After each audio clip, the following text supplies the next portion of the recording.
I'd like to ask about agriculture because you mentioned that in the last time you were here. One of the biggest problems that the sector is facing is the aging of farmers. Yes. One study I read said that their average age is between 57 and 59.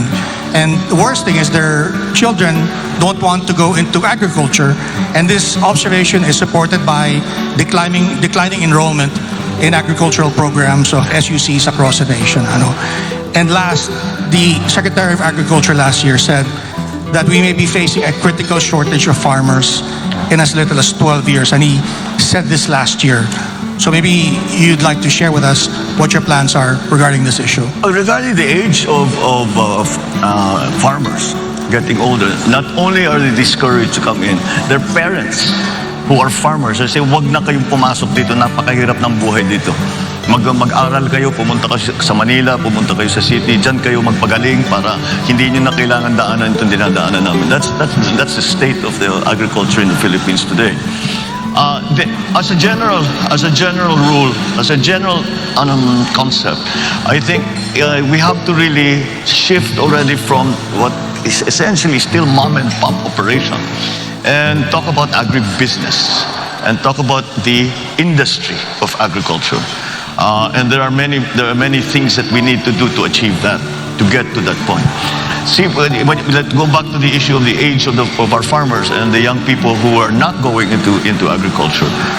If it is an agribusiness, if it is not the traditional farming method that we are always going through, that we have been doing for the last millennia, but move into something that is more high-tech, then that will necessarily need for the entry into more technically minded agribusiness practitioners, and that will bring the age younger immediately.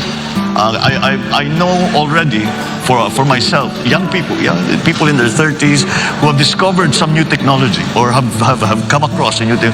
Bagay sa atin to, gawin natin. And they do, and they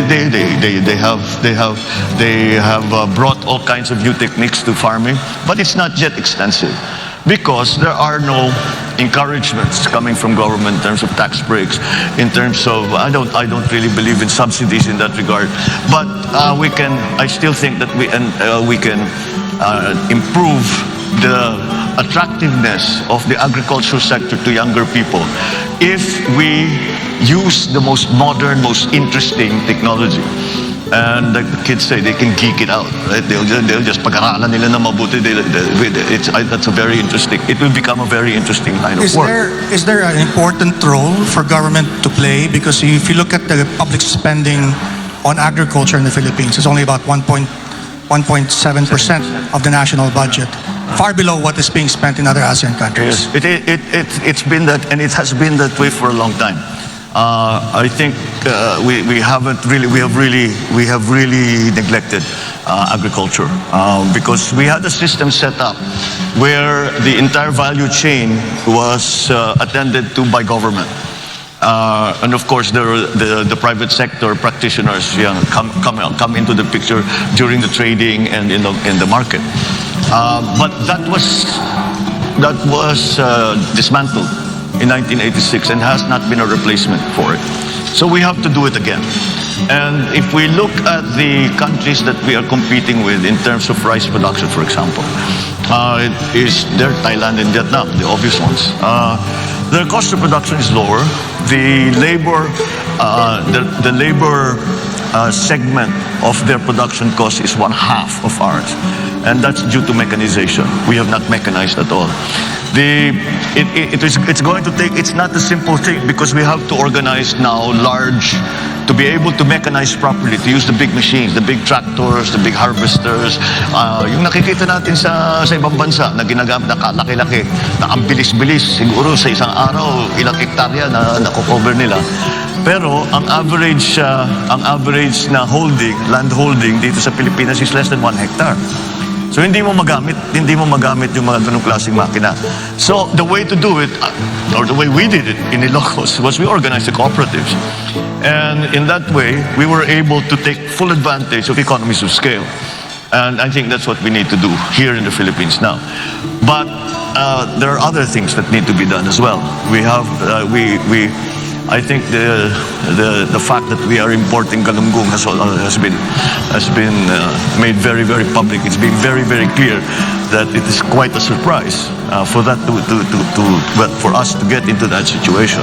But again, it really comes from a neglect in the agricultural sector. So the things we have to do the research and development for the new varieties, for the new yung nag-aalaga ng hayop, paano yung gagawin yung pagkalat ng mga inahin. Again, these are different schemes that we have to put together in our fisheries. There is a very, very good potential for us kung ayusin lang natin ang ating kinukuhanan ng isda. Number one, bigyan natin yung mga mangingisda na mas malaking bangka. Maliliit lang yung bangka nila eh. And they have to go out already 12 kilometers kasi overfish na dito sa loob. And then of course, patrol so that maraming nagpo-poach sa atin. So we have to have all the best techniques and technologies for our farmers and for our fishermen. Fisher folk. So that's just the beginning of it. And then the support. Now, one of the biggest problems that the agricultural industry is facing right now in terms of crops is urea is 2,500 pesos now. And we know of many areas where farmers just didn't plant. And that kills our production. Taas na naman ang importation natin. Because minsan, kung kulang talaga. Kung pabayaan mo yan, tataas naman ang presyo, hindi na kaya ng tao. Kaya talagang kailangan ayusin yung agrikultura. So you have to support, the government has to support that. This question of urea, for example, siguro ang gobyerno lang bibili in bulk. Hundreds of tons of urea, and then isama na yan sa production loan bago planting season. Magbibigay ka ng production loan sa farmer. Yung iba pera, yung iba seedlings, yung iba abono, the fertilizer at saka yung pesticide. And then you could support them with new techniques, the techno demos, teach them what are the new plants, what are the new techniques, how you can save water, how you can save on the other inputs, etc., etc. And then the processing. It should not really be allowed anymore. Dapat in the year 2022, dapat wala na tayong nakikitang palay na tinutuyo sa highway. Dahil dapat meron na tayong binigay. Yeah, si Rolex knows this well because sa local talagang yun ang problema eh. So, tapos yung mga milling, dapat talaga meron tayong milling na small scale, large scale, depending on what everyone. So, the value stays with the farmer. Hindi pumupunta sa trader na may malaking milling na planta. I mean, there's nothing wrong with the traders. They have a part to play. But let's keep as much of the value added and give it back to the farmer. And then, if we are able to do that, gumanda ang ating production, bumura ang ating production cost, we can directly sell it. And the kadiwa is the example that we always use. We can sell it to the public at a lower price, assuming the government will not make a profit, because the government should not make a profit. So they should be able to sell these basic agricultural products for less.